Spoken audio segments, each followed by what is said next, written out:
These are my final days in Singapore, and I know it might be a while before I come back. So today's mission is simple: make the most of it. In my last video, I took you to some hidden gems, quieter neighborhoods, secret spots, but now I'm flipping the script. It's time to visit the iconic places Singapore is famous for. My first stop was Haji Lane, a trendy, colorful alley lined with boutiques, cafes, and murals. I was here about 18 months ago, and back then it was lively, packed with tourists, students, and the artsy crowd. This time, it's much different, much quieter. From here, I made my way over to Jubilee Bridge. It's a sleek, modern pedestrian bridge that links Merlion Park to Marina Bay Sands. Perfect for a leisurely walk. The view from the bridge is fantastic. Skyscrapers on one side, the bay sparkling in the sun, and if you time it right, you might even catch a few dragon boats slicing across the water.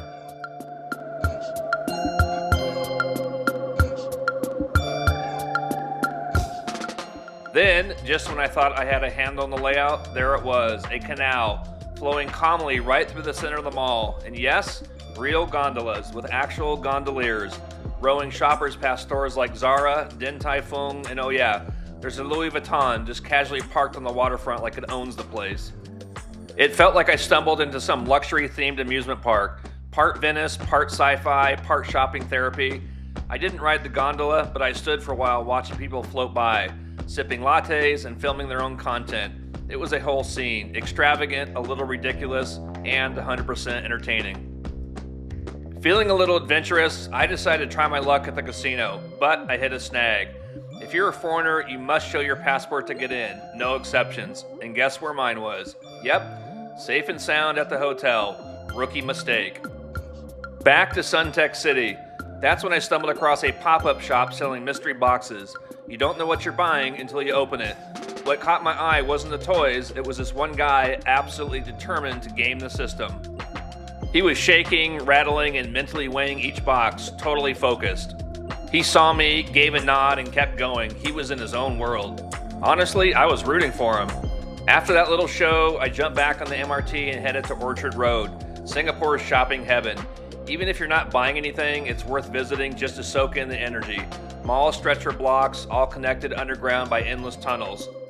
I wasn't really in the mood to shop, but I did grab a quick bite to eat at a hawker-style food court. Crispy fried pork with wonton soup.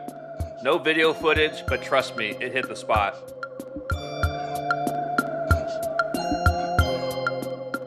Walking off lunch, I stumbled across a cozy cafe specializing in chocolate everything. Even the air smelled like cocoa. I just wanted an iced latte, but they don't do anything plain here. My coffee came dusted with chocolate sugar and a little homemade chocolate bar on the side. Totally unexpected, but very on brand for Singapore. Always a little extra. Fully caffeinated and sugar boosted, I started making my way back to the MRT. I was headed to see Singapore's most famous icon, the Merlion. Half lion, half fish. It's a little cheesy, but somehow still charming. After snapping a few photos, I crossed over to the historic Fullerton Hotel. This place oozes old-school colonial elegance. I sat down at the bar for an iced latte. It was nothing mind-blowing, but for about 15 Singapore dollars, you're paying for the experience more than the coffee. As the sun started to set, I made my way back towards Garden by the Bay, because no trip to Singapore feels complete without seeing the famous Garden Rhapsody light show. Even if you've seen photos or videos before, nothing really prepares you for the feeling of standing there in person. The Supertrees, these massive vertical gardens covered in greenery, stretch up to 160 feet tall, and as night falls, they slowly start to glow. First a soft shimmer, then burst of color, synchronized perfectly to the music playing across the gardens. It's not just a light show, it's like the trees themselves are alive, breathing and pulsing with the beat.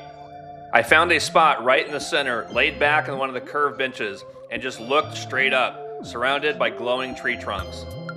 Just when I thought the night couldn't get any better, I made my way back across the bay to catch another surprise, the Spectra light and water show right outside the Marina Bay Sands.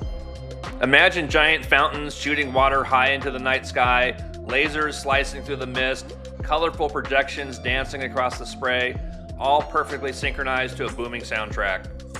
It's dramatic, over the top, and somehow it still feels magical. Seeing both shows back to back, first the dreamlike beauty of the Supertrees, then the high energy spectacle of the Spectra show.